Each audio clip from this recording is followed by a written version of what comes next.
সকলকে ঈদ মোবারক। আমি ঈদের পরে মন্ত্রী হিসেবে আমার নির্বাচনী এলাকা বাসাইলে এসেছি, ভালো লাগছে। আমি সকলকে ঈদ মোবারক জানিয়ে বলবো, আপনারা সকলে আমার জন্য দোয়া করবেন যাতে আমি মাননীয় প্রধানমন্ত্রী আমার উপরে যে আস্থা রেখেছেন, আমাকে যে মন্ত্রণালয়ের দায়িত্ব দিয়েছেন, আমি যাতে যথাযথভাবে এই দায়িত্ব সততার সাথে নিষ্ঠার সাথে পালন করতে পারি।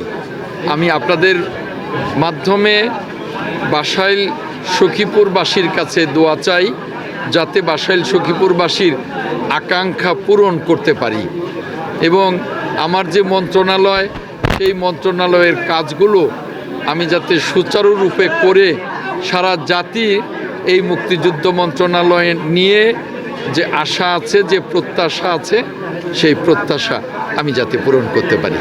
নিশ্চয়ই আগামী দিনে মুক্তিযুদ্ধ মন্ত্রণালয় নিয়ে আমরা বসছি, সামান্য কয়েকদিনই হলো দায়িত্ব পেয়েছি, এরপরেই ঈদের ছুটির পরে আমরা আবারও বসবো।